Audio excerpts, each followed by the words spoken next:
weltare ɓiɓɓe fulɓe andu diine ma fedde heblo sukaɓe afrique takusan yoni e palol lappol ngol dande maayo ngol rawa e worgo mayel gambi bafata dinguira e falle mi ko on takusan yoni ha toon to ñorodi sayel ine jeeya e gardidi kabaruji men leydi sénégal mi en kal e gasgol joyi ko joɗaninoɗo dowlo france toon e nder dowlo leydi sénégal goɗɗum e nder leydi sénégal mi en kal e tawi kay ko gongol passeport walla gargol passeport leydi sénégal caggal passeport ndi leydi gambi goɗɗum e nder leydi sénégal ha hande tawi ko kabaruji men e ɗemgal pular min kal e jagorgal leydi sénégal kalfinaɗo ko fati e aw salade kay hok salade ɗum tottude ɓen namdinoɓe licence tawi ko ɓen awoɓe ɓe nder leydi sénégal ha hande kabaru men nder leydi sénégal mi en jaɓɓo tawi ko amadou moussa keɓe toon toon e nder wuuro ngo ziguinchor leydi mali mi en kal e communiqué état major armé tawi komo leydi mali communiqué mo waɗi kabaruji men ha hande nder leydi mali mi en kal tawi ko tana baɗɗo toon to pont fadde e nder wuuro lamorgol ngol leydi mali mauritanie en ketto tawi ko e sawtol musidɗo men bani men gorko hammadi kene men roɓinde kabaruji nder leydi mauritanie ko ɓuuri tengtude tawi ko jonde jagorɗe nde leydi mauritanie jooɗi e ñalawma hanki o ko heddi e yogay e kedde dunde afrique min jaaha toon to république démocratique congo Tchad caggal dunde afrique jehana toon to belgique yemen dowlaji dentuɗi amérique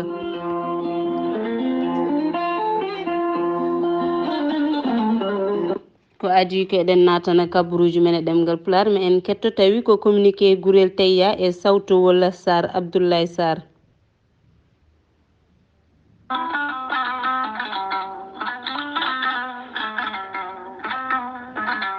musidɓe tedduɓe bandiraɓe sehilaɓe taweteɓe joklinayi windere kala mbatten haqqillaji men e kiiɗo hen lekki kawisaji mawɗi goni e muɗuma kin lekki woni gorel te ko ha ko moƴƴo iwru ko en tokkorodinnoro ari ko wallude e safrude ha moni kala daña cellal ɓandu muɗuma an joguiɗo AVC cardiaque eɗen gandi hande o aɗum heewi jaalade e yimɓeɓe ha tenti jamma ɓandu jaaɗoru leloɗa donka ɓolsitade gummoɗa donka yaɓɓude gam jaadgola wasde dogde ƴiƴam e nder ɗaɗi maɗa sa jokkodire gorel te joni joni beltoɗa keeɓa hen kollaɓi an joguiɗo ɓandu jaaɗoru ɓandu wuloru sukara ndeke yo haydogam cité ene safra hewɓe hutortoɓe gorel te cettima ɗuma sa yiiɗi hebde kollaɓi ko fate banggue gorel te beele mbawa andude ko safrata e ko safrata kala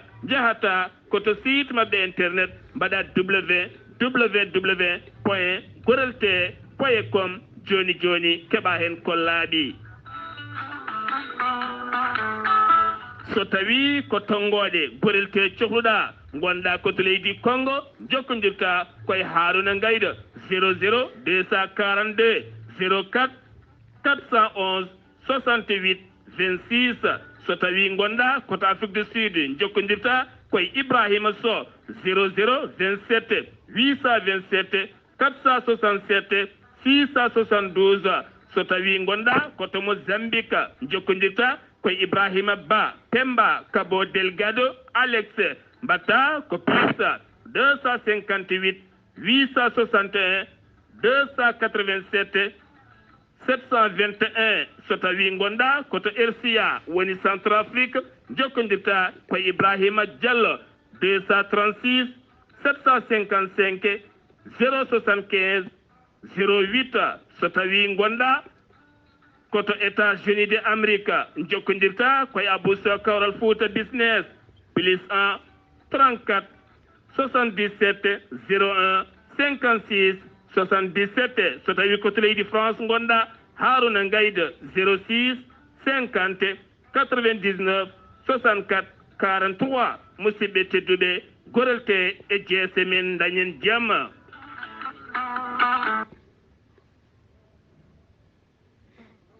communiqué ceerno djibisi e sawtowol haali abouba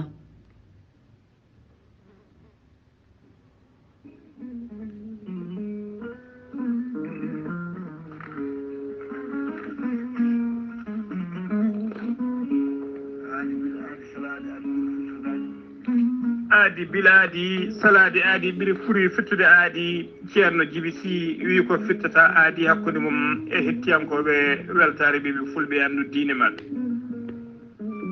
ceerno Djiby Sy ko wittiyanke ko safriyanke safruji fina tawa ceerno Djiby Sy ko jaadino ɓalawal e danawal kala ceerno Djiby Sy ko laaɓɗo reedu malaɗo wune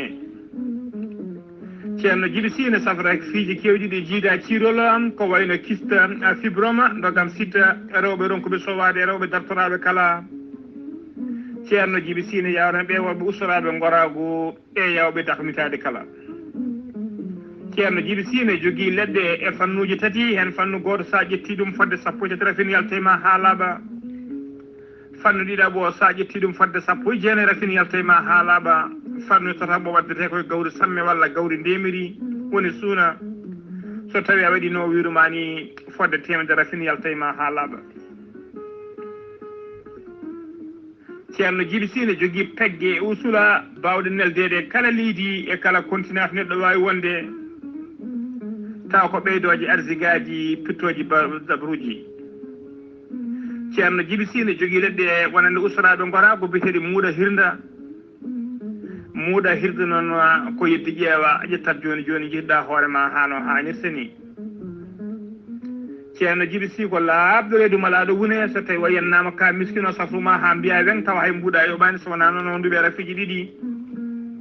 on janowo hoore walla mo wara siddeji bahɗiɗi hoore mum ha habba ceerno Djiby Sy ne andina dendagal kilineɓe mum e oɗo saaha joni mo tawi nder leydi Sénégal to wuuro wiyetego Agnam Siwollo woɗɗani collége keso wuuro ngo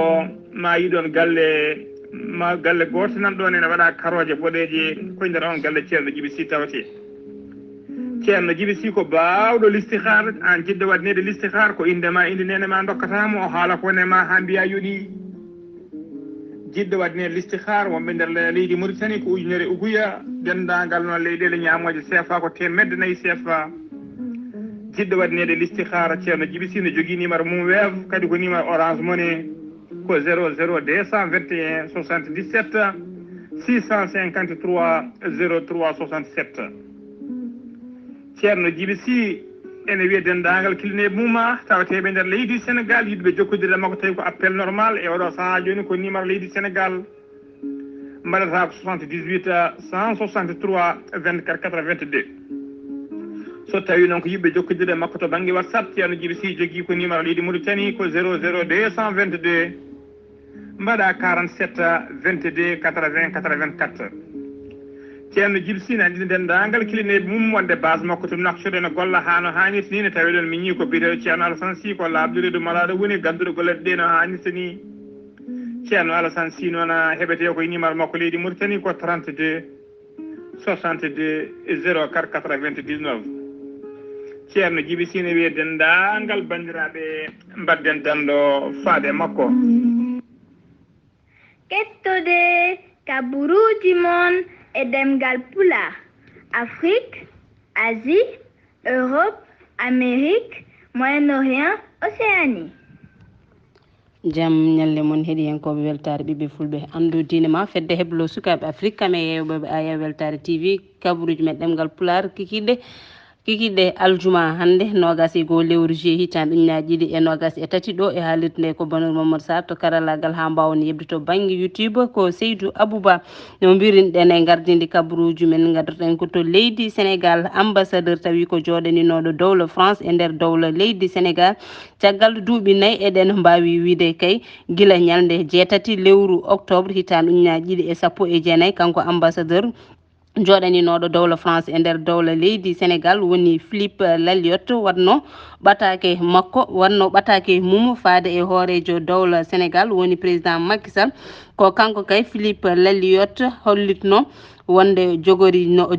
wondi kay ko kanko jogorno joɗanade leydi France e nder leydi Sénégal caggal ɗin duuɓi 4 e ñalawma hanki o alhamis nogas lewru juillet hitande ujunaje ɗiɗi nogas e tati golle makko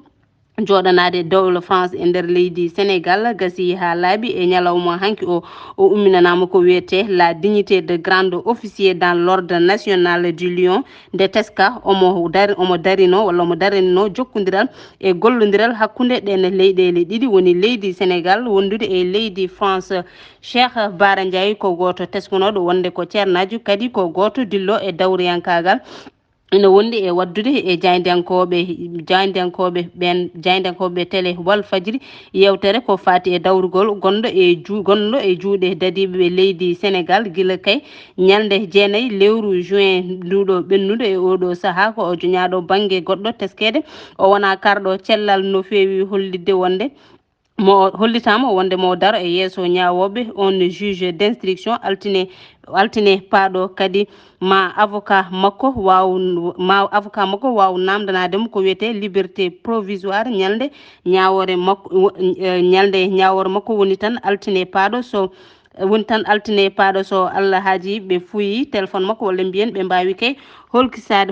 téléphone makko ala taw koɓe kaali hen haydara hayso tawi woni ɓe kolkisima téléphone makko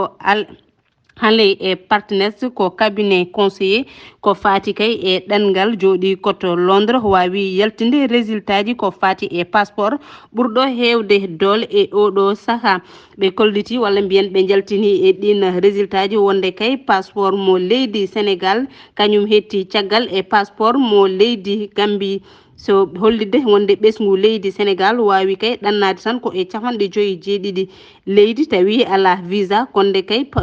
ɓen ɓesguji ndi leydi Gambie ene wawi ɗannade e nder 7 e leydi tawi ala visa caggal kay nde hetti e on yeeso passeport mo leydi Sénégal. Greenpeace ko gomu tawtegu e nder windere he kala ha e maaje kadde ɗe ɓe kolliti belema mabɓe e faade e jagorgal leydi Sénégal kalfinangal ko fate awonde wawi ƴettude pellital so salade hokkude ɓen awoɓe ɓe leydi Sénégal ko fati e licence e ɓen wattindinoɓe namdade kay yondokke licence taw saabi ɗum ko wattude ɓe awo ɓurtungu e no fewi ina wondi e ɗen ɗanɗe suuɗorɗe ndewani lawol e nder maayo hango ngunde leydi Sénégal saabu teskede ɗanle ɗe ndewan lawol kewɗe caabiɗe e oɗo saaha tawi ko sukaɓe hewɓe ena mbasa hen pittal men ko wayno toon toɓe mbiyata Rufisque et Saint-Louis ngam kay ngun gomu wiyetegu Greenpeace holliti ha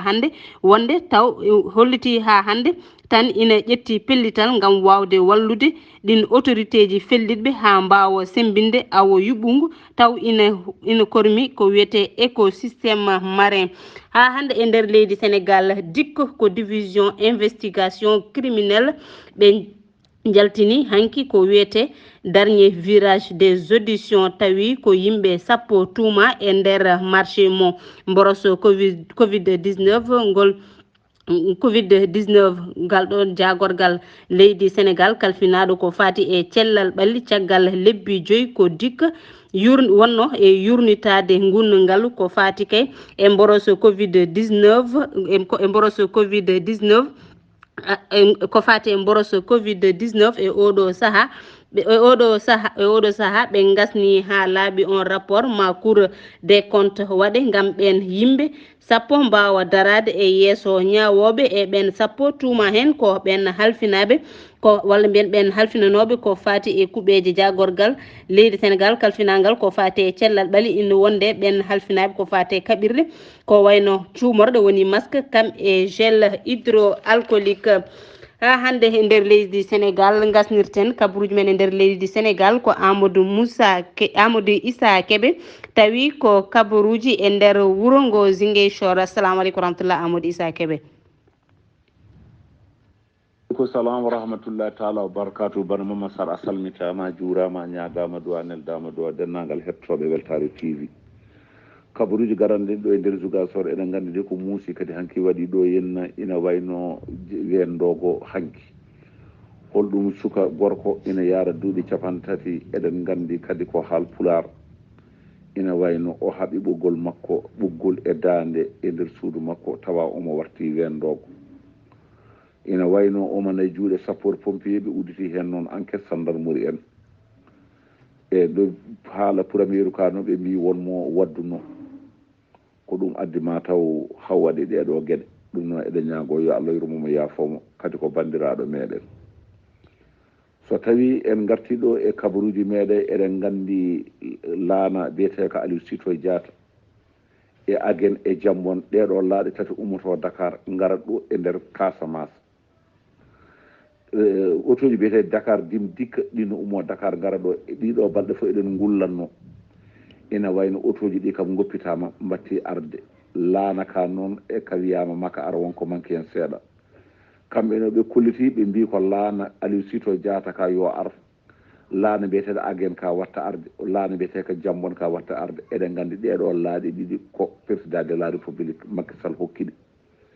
so on ji noon eɓe kaala ɗum ɗo toujours ina wayno passe o ko moye ummade ɗo e Ziguinchor e laana he fewde Dakar ko ujunere ummade Dakar fewde Ziguinchor ko ujunere so tawi eɗen gandi kadi holɗum ko kewi ɗo eno toɓuji ɗum de ina wayno naati de e wuuro ngo waɗi inondation holɗum quartier biyeteɗo Belfort e Kande ina wayno jamma hiccangue de ɓe mbaali ko jamma Cofil e Kalumbam eɗen gandi jamma Cofil e Kalumbam nafata Cofil ɗum ne kamɓe de ɓe mbaali tan ko weccude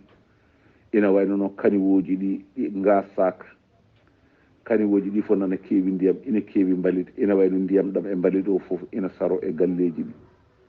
ɓe ewnima mairie o noon yo waw faabade ɓe wawa wallude ɓe mairie ndi jaabima wi kamen maire mumen woni koye juuɗe ngala naaɓe doole ngala naaɓe no mbawi faboradeɓe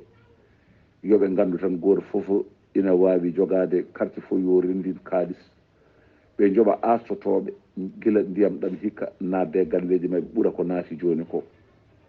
ɓe kolliti noon kamɓe dey ndiɗo mairie guila naati e mabɓe fewde joni ɓe jiyani ko ina wallaɓe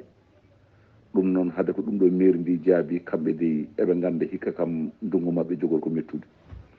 Weltar TV musidmon Ahmad Issa Kebe gorko mbotta kabaruji ɗo fuɗo radio Zik fo jokkodirde e Bana Mama Sarr e Weltar TV yalla to walde jaam a jarama Amadou Issa Kebe e ruɓɓindo kabaruji nder leydi Sénégal tawi ko e nder wuuro ngo Ziguinchor sen gummima leydi Sénégal paɗen koto leydi Mali haɓade kay tawi koko fati e ɓen waɗoɓe janguji e nder leydi Mali woni terroriste en état major général ɓe leydi Mali waɗi communiqué walla mbiyen e communiqué mabɓe jaltude ina habra wonde janggu bannogu to bima ina wonde Sami Sare ñalde altine sappo e jeeɗiɗi lewru juillet jawtuɗo ɗo o fama woni force armée malienne ɓe mbawi jangguidde waɗɓe aɓe gandi ɓen waɗɓe nden wat boniji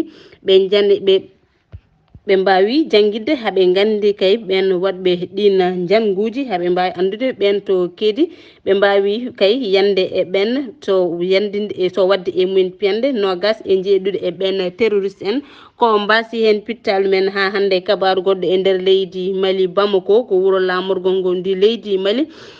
jamma alarba ina wiyata alhamisa hanki o ko camion goto yane werla goɗɗo mo inde 4x4 e dow pont biyeteɗo pont fadde yimɓe tato mbawi wasde hen pittali mumen sen gummima to leydi Mali paɗen koto leydi Mauritanie no mbiruɗen e gardidi kabaruji men jabbotoɗen ko musidɗo men bani men gorko Hammadi Keneme tawi ko fati roɓinde kabaruji leydi Mauritanie ha ɓuuri tengtude hen kay koko fati e jonde jagorɗe ndi leydi Mauritanie jooɗi hanki ari ɓiɓɓe fulɓe andu dine ma jaam ñalle ma bonnouro sar kabaruji leydi Mauritanie forejo leydi ndi Mouhamed Wulchi Al Qazwani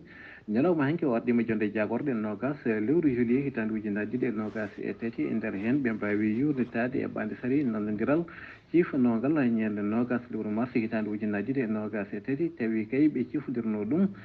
koye fonds international gam développement fandare nde wonno ko gam financement to banggue ƴellitare ndema e nder leydi ndi ene ha tenti noon e hoɗɓe e keeri ɗi ɓe kolliti ngal ɗo cifodiral ma waw tawi ko newnande wonande tawi ko ɓen rewɓe hayti sukaɓe e joguiɓe gollorɗe togose e gam sembinde kala ko yowti e ndema e nder leydi Mauritanie ɓe kolliti e ha hande e ngal ɗon cifodiral maɗum waw ha hande tawi ko falade hono batte covid 19 e nder leydi Mauritanie kono kadi e haɓade e waylo waylo to banggue climat jonde jaɓorde ñalawma hanki kanko hoorejo leydi ndi Mouhamed Ould Cheikh Al Ghazouani hokki jaɓeroje makko faade jaɓorde ɗe nde mbawata sembinde e wawde rende tawi ko sukaɓe dennangal ko yewti e gueɗe bonɗe ko wayno tawi ko alcool ha yetti drogue o holliti ɗum ɗo foof ko gueɗe ɗe ganduɗa tawi ko bonnoje ono hakkillaji ko wona ɗum ko kanko hoorejo leydi ndi o holliti tan e wawde ustade kala ko yewti e réseaux sociaux o holliti ɗum ɗo foof ene wayla jikkuji yimɓeɓe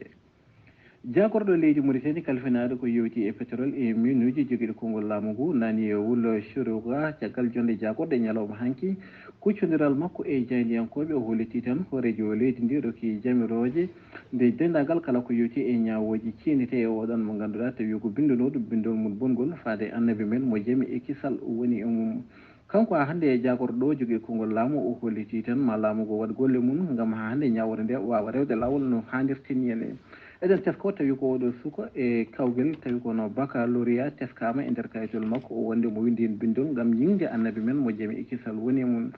kene wona balle ɗiɗi laamu leydi Mauritanie walla police ji ɗi ɓe kolliti ɓe pawino e makko o junggo gardiɗo jagorɗo leydi Mauritanie Mouhamed Ould Bilal Masoud ñalawma hanki e yesso tawi ko suudu sarɗeji e yesso dibiteji suɓaɓe tedduɓe to jakka gendiji to e déclaration politique général mo waɗanno ñalawma hanki o holliti tan ma laamu ngu tawi ko jokku golle mum ne hannirta ni kono kadi e wawde sosde tawi ko golloɗe kese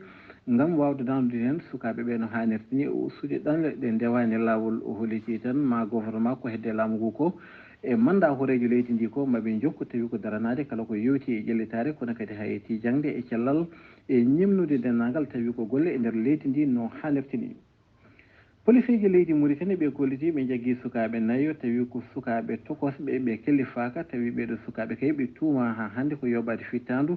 biteɗo Mouhamed Baba Ibrahim Abdallahi to wuuro to leegal tawi ko arafat ɗo e lamorgo leydi ndi henne ɗum noon tan ɓe kolliti ɓe wi ɓeɗo sukaɓe nayyo ko kañumen jooɓi fittandu no ɗon gorko jobri ɗum tawi ko wiyete arme blanche o wali mo diwan Seli Baby Mouhamed Ould Da kankone kay o waɗi jillu e nder wuuro Tachot tawi fandare nguɗo jillu ko gam ƴewde tawi ko golle puɗɗi toon ko yewti e binditagol e nder wuuro Tachot ngo henne gam ha hande e wawde sembinde kono kadi ɓesguji ɗi mbawata notitade e ngolɗo tawi ko binditagol dennagal ɓen ɓe ganduɗa e oɗo saaha enen jogui caɗele kala ko yewti to banggue responsement e kayitaji mbawata arde mbawa winditade kanko a hande waali diwan o holliti tan maɓe jokko tawi ko herjinoji kono kadi famille yimɓeɓe beele wawa winditade no hannirta ni tesko ɗen kamɓe tawi ko laamu leydi Mauritanie ɓe puɗɗima tawi ko ngolɗo binditagol kene tolno e jonti ɗiɗi e nder leydi ndi kene tolno 6 commune aji gonɗi e nder leydi Mauritanie ɗum noon tan ɓe mbaɗi erango dennagal bandiraɓe kala nde mbawata notitade ngal ɗo binditagal no hannirta ni hono groupe rappeur uji walla mbiyen tawi ko nalankoɓe waɗoɓe rap Mauritanie naɓe wonɓe toon to leydi Belgique noddirteɓe tawi ko jamin tekki en kamɓene kay battake mabɓe bindi faade hoorejo leydi Sénégal Macky Sall gam ha hande nde wattata hakkille mum tawi ko réfugié ji Mauritanie naɓe wurɓe toon to leydi Sénégal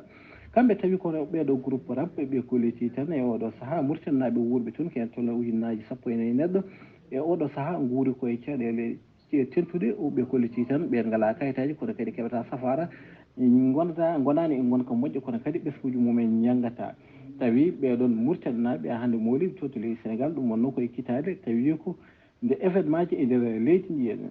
Hammadi Keneme Nouakchott faade weltare ɓeɓe fulɓe andu diine ma a jarama Seydi Keneme Hammadi Keneme e ruɓindo kabaruji leydi Mauritanie a jarama no fewi hande ɗen jokka kabaruji men e ɗemgal Pulaar ko heddi tawi ko yoga e dowlaji dunda Afrique RDC République démocratique Congo médecin sans frontiére en ina tawe to